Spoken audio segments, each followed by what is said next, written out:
Hey guys, it's your favorite little blue Bodhi here. And guess what? As I think we've had to reschedule this like a few times, but I have Joanne the Snow Witch here, and I want you guys to get introduced to her. I want you guys to go follow her and so on. And we have some really deep, interesting topics for you today. So, is it Joan or Joanne? I'm so sorry. No problem. It's Joan. Joan. Miss Joan, excuse me. Tell me about you. Tell everybody about you. Okay. As you said, I'm Joan the Snow Witch. At least that's my handler, my username on social media. My name is Joan Bennett Heenan, and I am a witch and a Reiki master, and just a basic life traveler. I'm a tarot reader. I'm a psychic. I'm a medium. I'm interested in all things spiritual, metaphysical, open to everything. Yeah, that's just about me, I think. So how long have you been doing all of the things? Has it been a whole lifetime? It's been a whole lifetime. I even as a child, I could see spirits everywhere. I couldn't go to sleep at night, even as a very small child, unless I could see all the heads and the ectoplasm and all sorts of things, falling out of the ceiling and coming out of the walls. And I never felt safe unless they were there. But of course, you get older, you get into your teens, you get ridiculed, because obviously I thought everybody could see what I could see and do what I could do.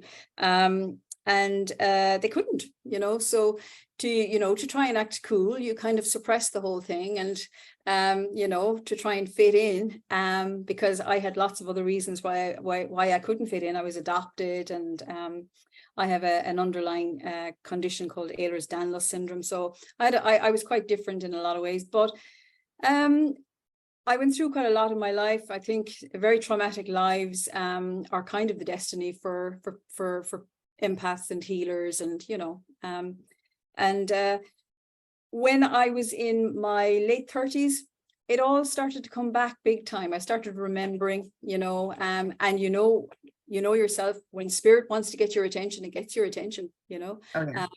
So I kind of had to sit up and listen, and slowly but surely it just all came back, and I started to remember, and I started to come into myself and find my authenticity, which I had lost. I had definitely lost. And I must admit, it's been upwards from there on, if that's the right word to use, which I'm very, very grateful for, because you can't ignore it. You just can't, there comes a time when you just have to step into it and just say, right, let's get on with it. Show me what I need to do, and go from there, so, but yeah, it's been with me all my life. And I see spirits all of the time.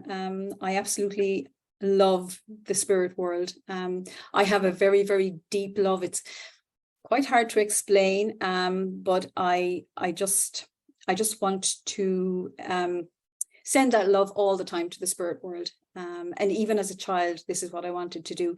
I guess I was feeling the connection of home, the connection that we all have. We are all fundamentally beings of love.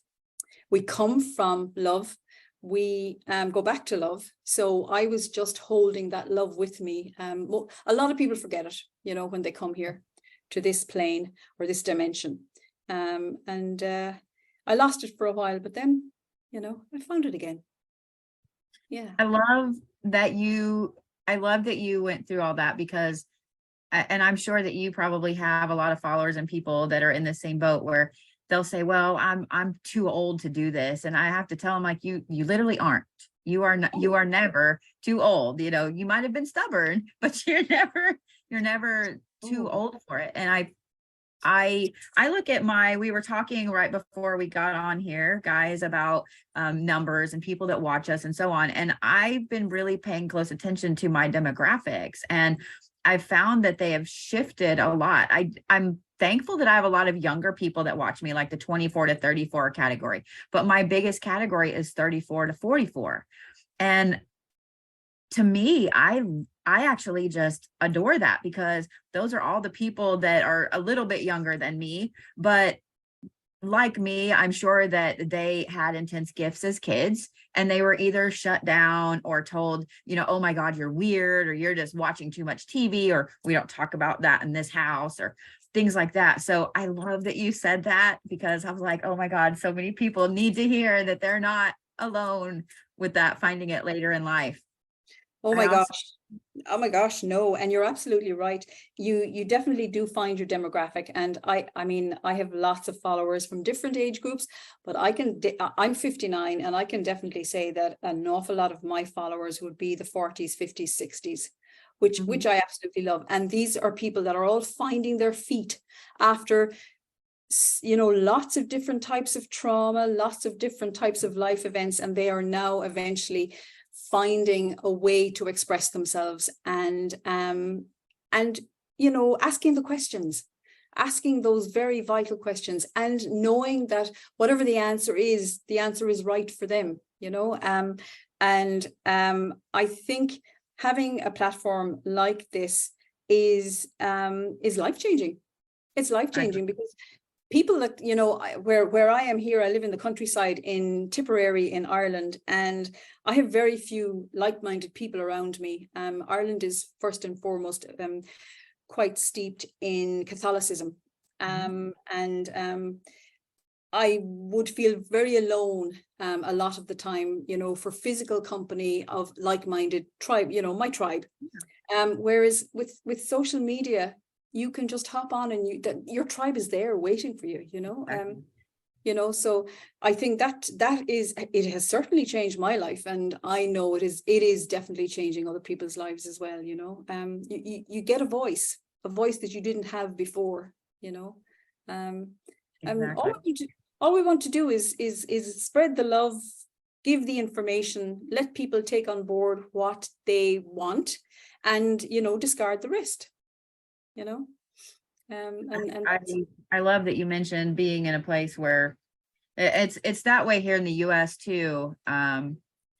It makes me sad in a way, especially because I mean, the history of Ireland, the history of the US, the history of Spain, of Africa, of all these places is not Catholic. It's not, you know what I mean? I mean, it is in a way, but the original roots of it are not. They are very Absolutely. and different pagan and indigenous practices. And so I always hate when someone says, hate is a strong word, but I always feel really bad when someone says, well, I don't have anyone around me. I'm like, oh, you do. You just don't know it. Like most people are hiding because of it. So I love that you touched on that. One of the things, well, the main thing we're going to talk about today is death and the afterlife. And if you guys have watched me for any amount of time, you know that that's something that is important to me as well. And one of the things that I adored that you said right off the bat is that you just love the spirit world, that aspect of it. So I do have a question. When you were a kid, you said that you were adopted. Do you know anything about, like, did your mother have a hard birth with you? Did you have a near-death experience as a kid? Were you very sick? Do you know anything about that aspect? I absolutely have no information, really. I found my mother years later. Can I just disturb you for 1 second? I have a cat that wants to go out. Sorry. Yes, absolutely. Let the cat out. Sorry. Because no, she would get very vocal if I didn't let her go. Like a true woman. It's true. I got in touch with my mother years ago, but through no fault of her own, she had moved on in her life. Really, when she went to the mother and baby home, which is what they were called here in Ireland, in the 50s and 60s, women were told by the nuns, they were run by nuns, Catholic nuns, once you've had the baby, forget the baby was ever there, forget that you were ever pregnant, forget that you gave birth. Once you walk out the door of the mother and baby home, leave it all behind you and just forget. And this was the way the nuns felt that the women could cope. So that she had blotted me out of her mind. So she decided that if I ever did contact her, that the best thing to do for her was put up a wall. And I completely understand. And I sent her love. And, And I won't say I forgive her, because there's nothing to forgive. The woman did what she felt was right for me. But Right. in saying that, it means that I don't have any information whatsoever. I could have had any of those experiences that you say, but I certainly am not being told. I have a very, very strong recollection of, I suppose, embryotic kind of a feeling of being very, I love the dark.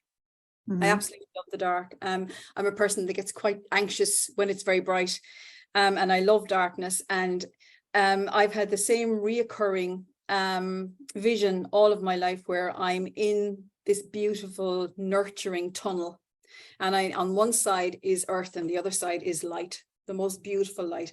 And I am there in the middle of that tunnel, and I don't know whether to go left or right. And that's always been with me. So you could be actually right. You could be there might have been some sort of a difficulty at my birth. I never actually thought of that before, but that actually that could make a lot of sense. So I always felt that, I know everybody that is on the spiritual path has one foot in one dimension and one foot here in the other dimension. But I've always felt I've kind of had a foot and a half in the other dimension. You know what I mean? Because there are a lot of times that I have suffered from depression, and I think it goes, hand in hand with this kind of work. And there are times I really do crave to go home.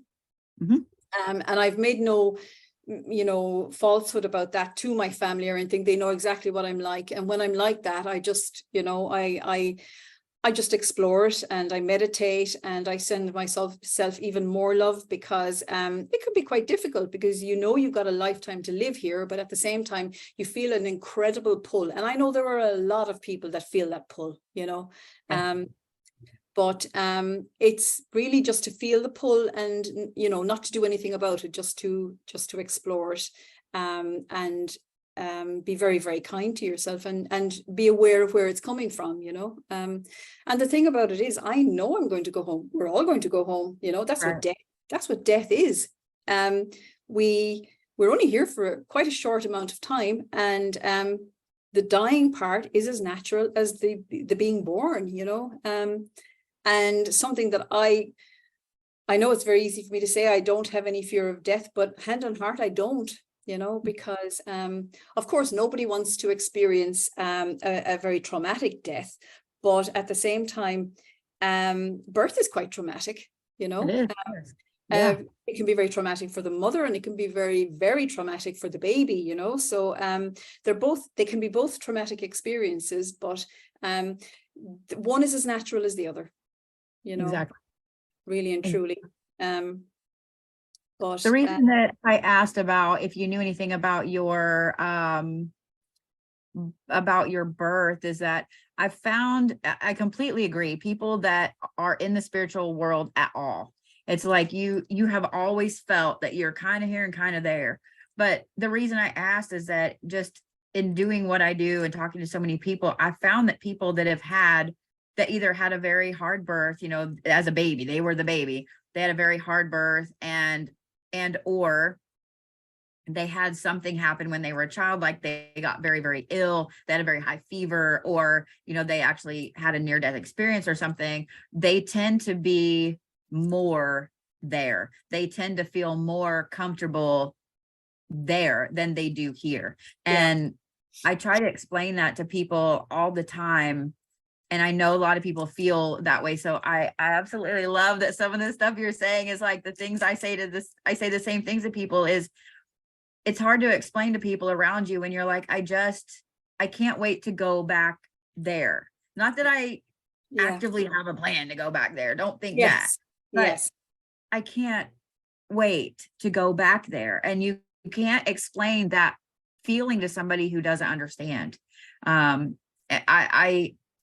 had a couple of near-death experiences where they actually had to physically bring me back. And I tell people, when you feel that way, you're actively not afraid of death. You're not afraid of death at all. In fact, you kind of, in a way, can't wait. In a weird way, you kind of can't wait.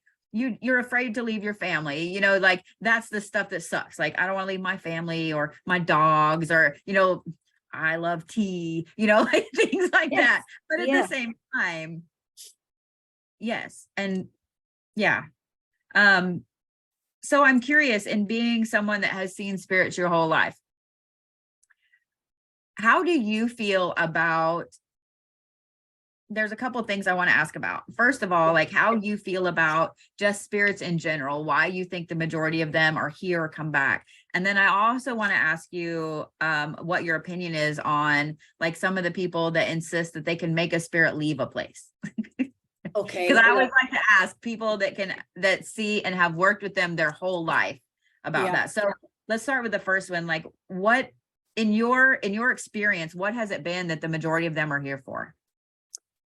Just to let us know that it is not that it's okay to be afraid, but just to let us really know that it's all good, that where we're going is where we should be. We're going home, that there is an afterlife, because this is the thing they really want to get across. There is an afterlife, you know. We're in physical body. We're spiritual beings in physical body.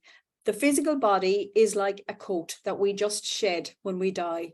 And that is organic matter. So that will dissolve, that will rot, that will just leave, you know, it'll go back into the earth or whatever.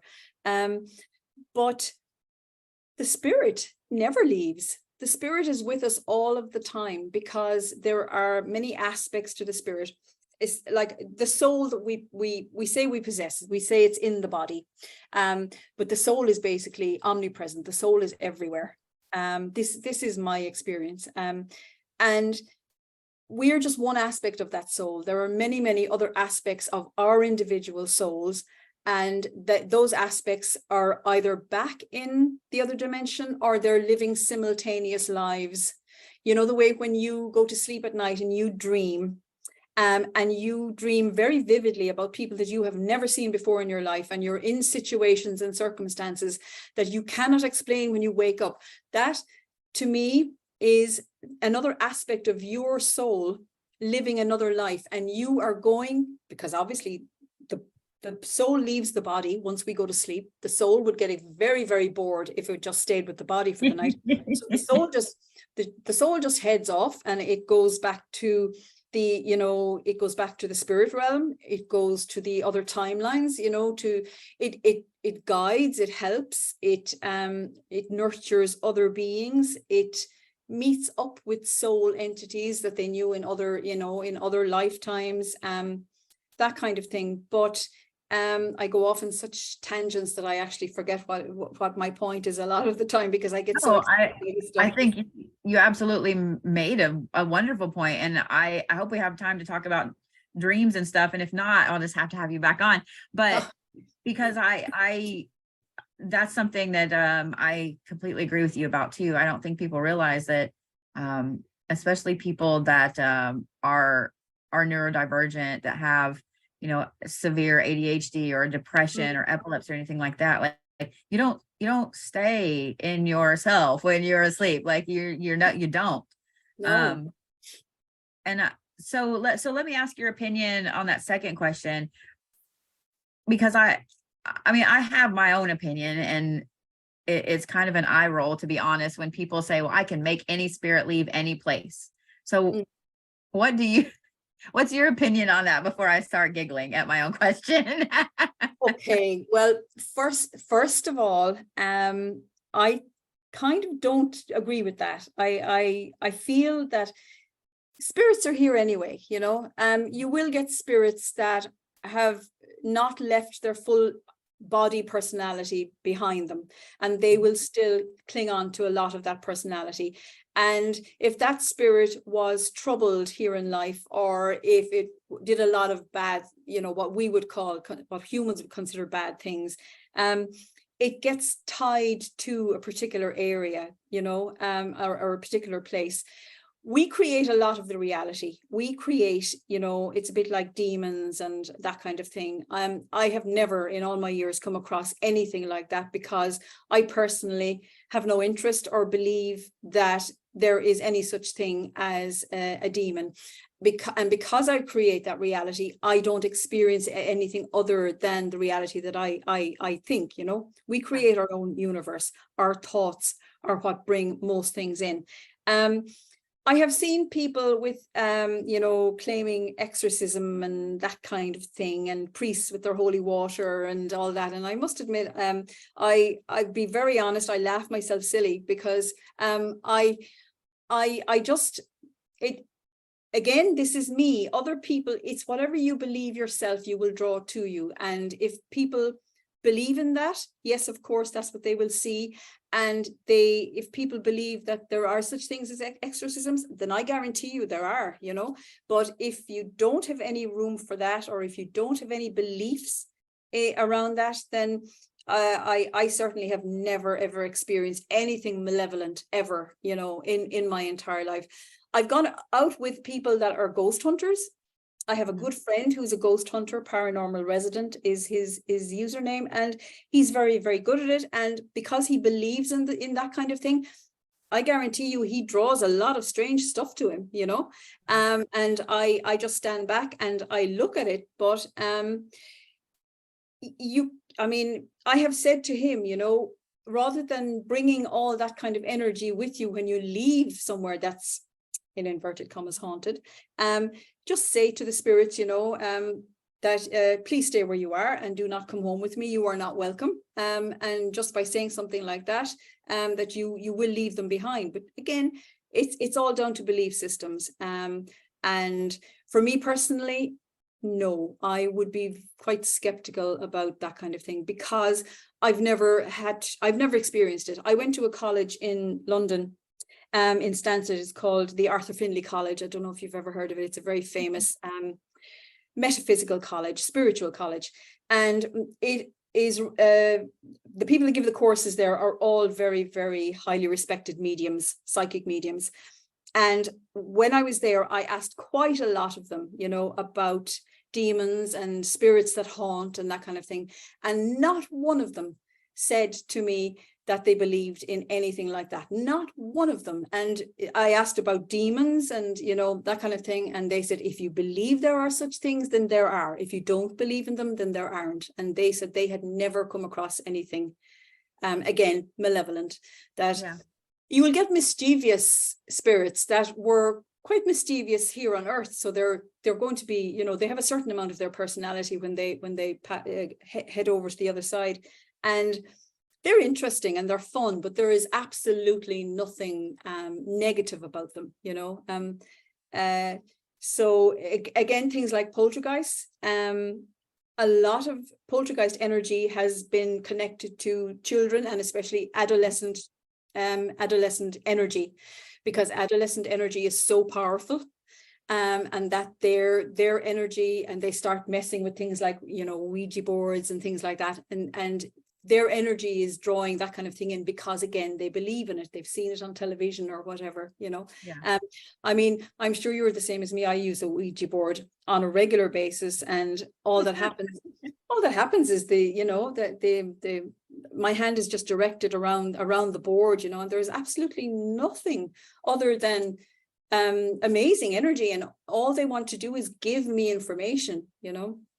But that was a very long-winded reply to your it your just tells me question. that I need to have you back on and we need to discuss Ouija boards, because that's actually something I get asked a lot. Like I make them, like I hand burn leather Ouija boards that you can roll up and, you know, take with you and stuff. And people are like, well, aren't you afraid you're going to let something in? And I'm like, well, no, I mean, yes, but no, but I'm not afraid, because I'm trying to speak to something. But if you know what you're doing and you simply, you know, say thank you, and you're, you know, things like that, like, yeah, we definitely need to talk about that too.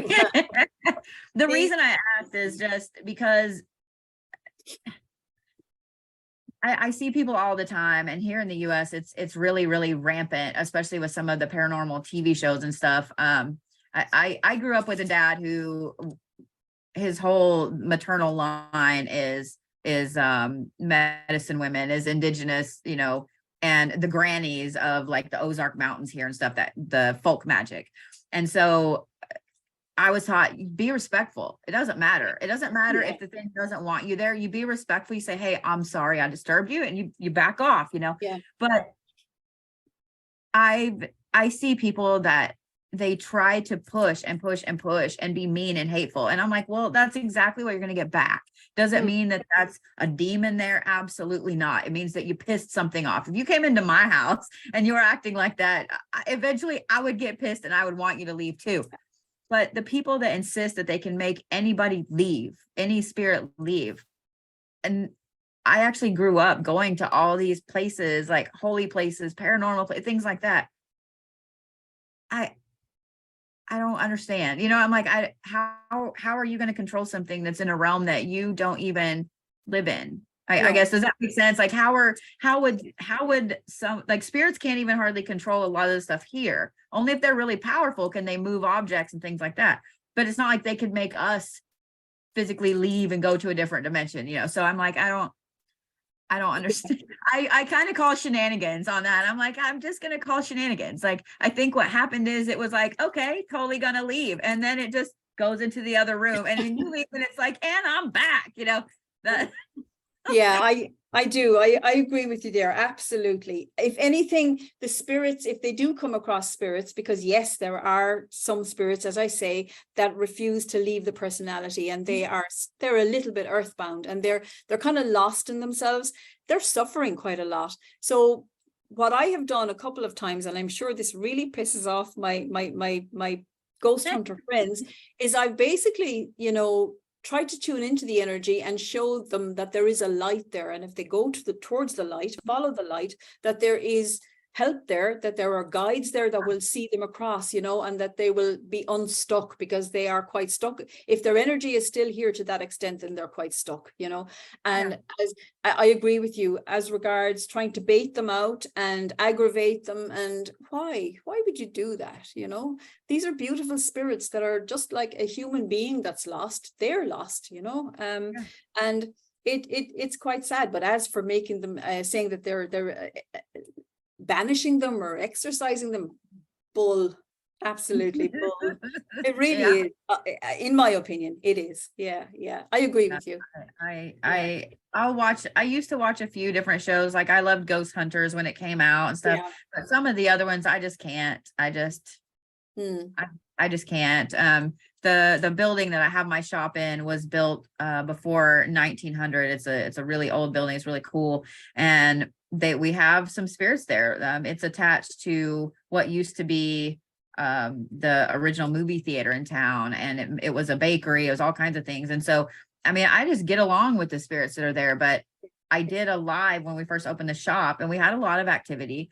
And about a week later, we had a group come in, and they didn't come into my shop, probably because they knew I was going to tell them to get out, but they came in next door, and they were trying to get her to let them to come in and remove the spirits that were there. And so she messaged me, and I was like, absolutely not. Like, no, like, when I lose shit in my shop, Vern helps me find stuff. Like, you're not, no, you are not taking my Vern, but yeah, I just, but I'm also that person. I'm like, why do you feel you need to do that?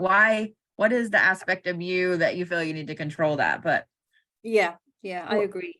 I want to talk about something else real quick before we have to go. First, I wanted to acknowledge to everybody that you just lost one of your familiars, your babies.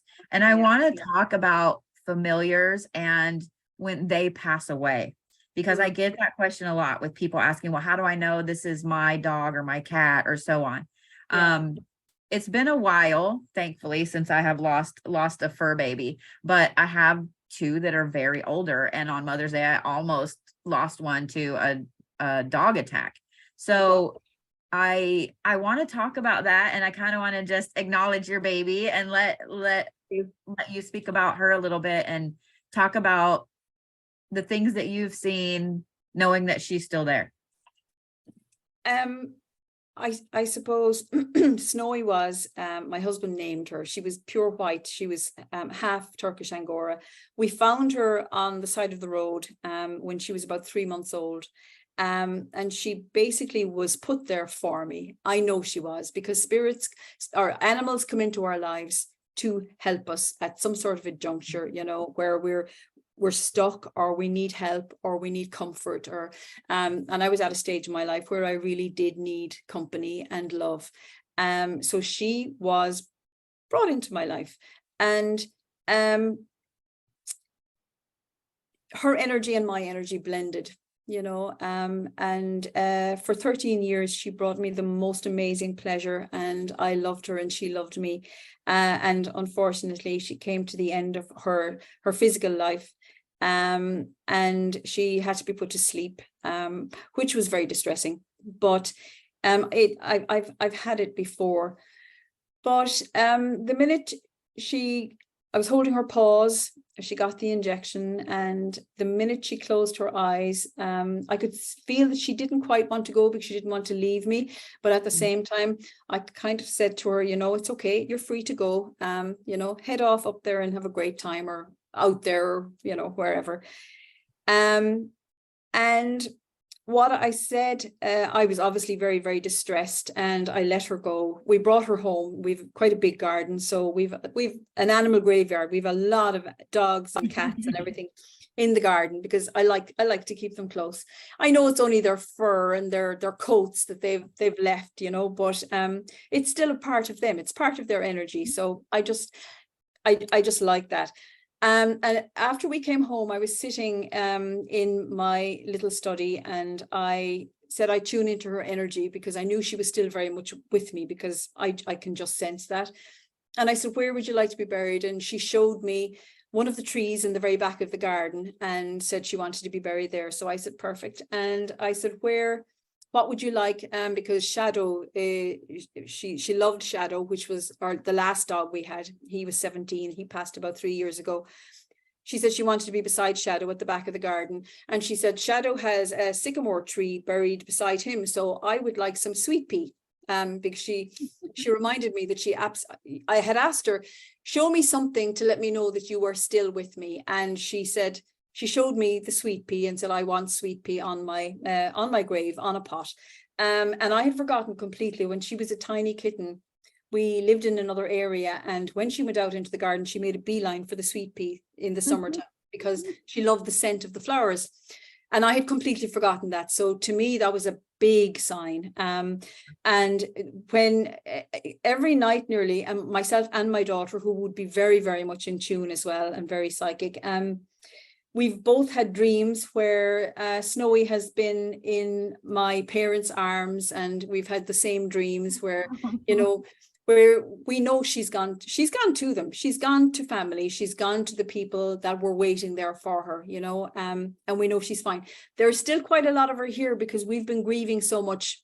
The more you grieve somebody or an animal, the more you're keeping their energy here, a lot of their energy.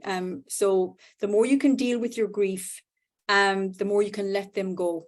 You know, they never leave, but they do need to bring their energy completely out of this dimension into the other dimension, so that they can start their healing, you know.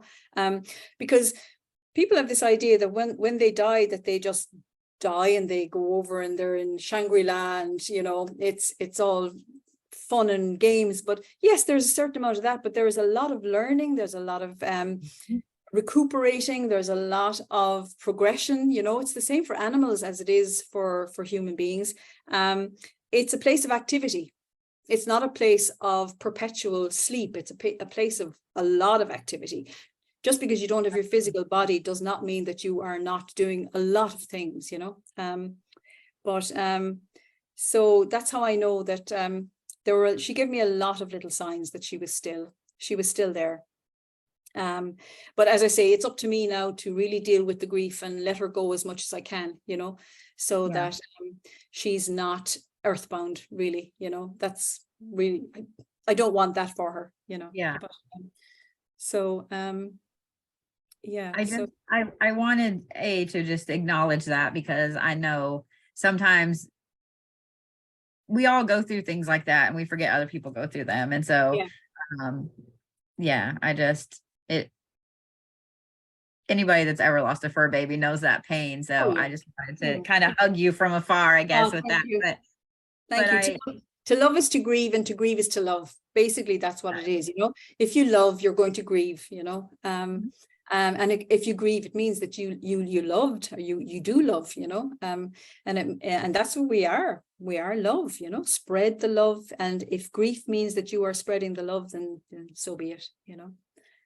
Yeah. and I also wanted to talk about that just a little bit too, because there are so many people that I know, a ton of people that have lost fur babies lately, and they're struggling, having a hard time, especially, well, I mean, the longer that one is here with you, it's kind of like the more attached you become. But still, even if you have one that is only here for a little while, you can't help but be attached. Even I always love it when people are like, well, my dog was really a jerk, but it was like, he was my favorite, and sometimes it's the hardest one to love that we get attached to. But yeah, I mean, Snowy was a sassy lady. She really was. She didn't take anybody's BS. She really didn't. She was she kept all the rest of the cats in tow. And she gave them the slap if they misbehaved. And I mean, she was a tough cookie, but it was because she had such a strong personality that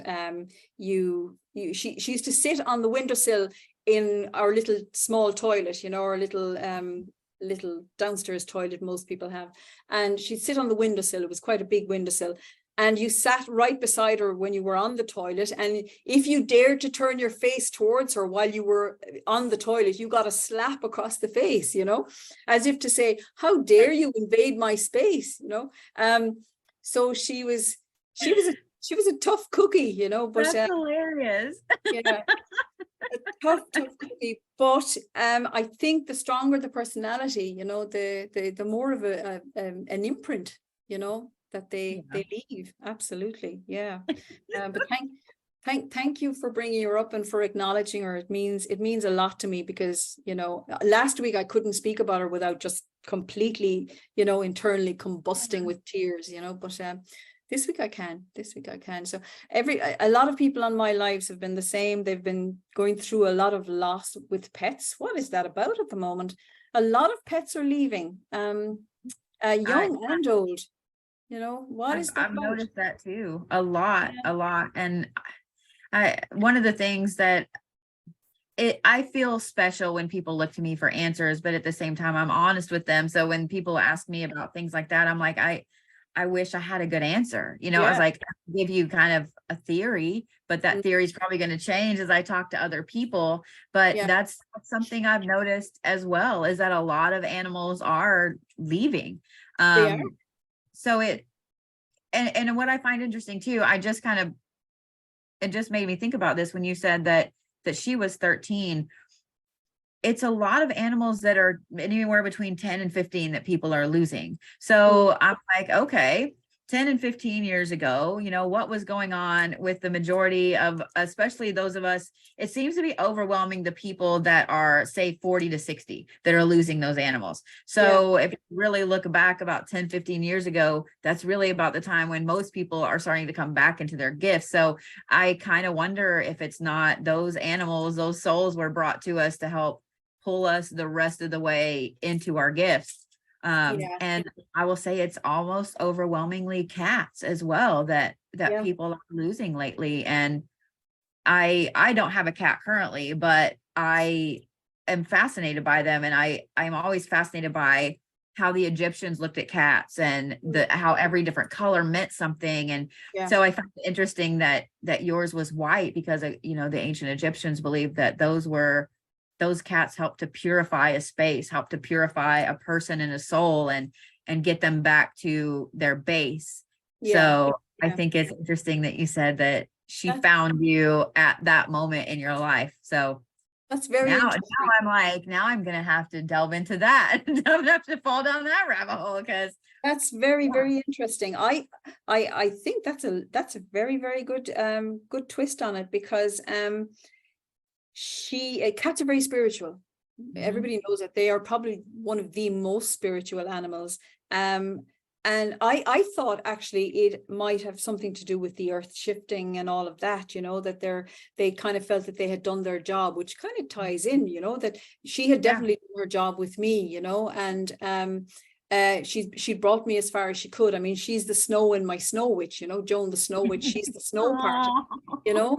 So she was instrumental in all of that, you know. I mean, there was even a time when I was picking cards for my videos that she'd put out her paw and she'd pick one of the cards, you know, the card that I should put up and things like that. So yeah, that's a very, very plausible theory, most definitely. I like that one. Yeah. I guess I just maybe it's because I have that conspiracy theory brain that, you know, I don't trust anything, but I look at all these things, and I'm sure you see connections too that maybe you didn't see before. Having a decent sized following, you get to the point where you're like, holy cow, like if all of these people, like it's an overwhelming amount of people commenting about this, obviously something's going on. So one of the things I love about, that is one of the things I really love about TikTok, is that for me personally, as I'm helping other people, I'm growing exponentially as well, because I'm getting to see more of the ripples and what is touching everybody at the moment.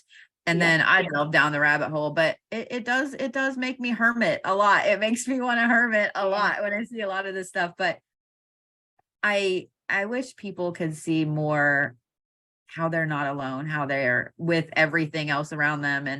And yeah. And not to take, you know, we're only here for such a short time, not to take life too seriously, really and truly, to see it for what it is. It's a beautiful experience. It's a way of progressing the soul, but it is just like a school, you know. We're not going to stay here forever. We're all going to die, you know, we're all going to leave, which is the way it should be. And really just to take the heaviness out of it, you know, and kind of to see every experience as, no matter how difficult, to see the underlying experience as something that the soul is absolutely relishing and saying, well, thank you, you know, for this. And you're there, the physical you is dying with grief or whatever, and the soul is saying, oh, I'm so happy, thank you so much for this, you know, this is all part of my progression, you know.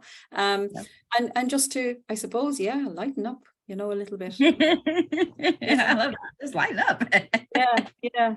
Yeah. Well, Miss Joan, will you tell everybody where they can find you on social media and all those things? Sure, thank you. I am Joan The Snow Witch on TikTok, and I do lives a few times a week, both general lives and subscriber lives. And I am on Instagram.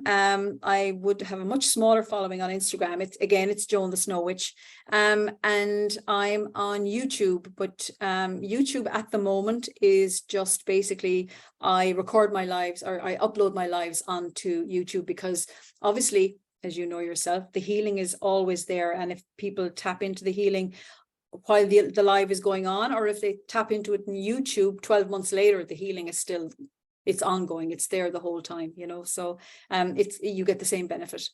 So it's Joan The Snow Witch all the way, wherever I am, you know. I'll make sure to link that below, so when people are watching or listening, they can catch that, because I would love for them to go follow you as well. You have a beautiful energy, so beautiful. You really do. Yeah. Don't tell anybody, you ruin my reputation, Joan. But you do. You're a people person. You care about people, and that is very, very obvious. You might try and gloss over it, but there's a beautiful helper energy there. Most definitely, there is. Yeah, it gets me in trouble a lot, as I'm sure you know. Oh, for sure. Thank you so much for this opportunity. It has been so glad so that nice. we got to get together. I would love to have you back to talk about Ouija boards and divination tools and stuff like that. If you would love to come on. Absolutely love it. Yes, absolutely. Speaking to you is a pleasure.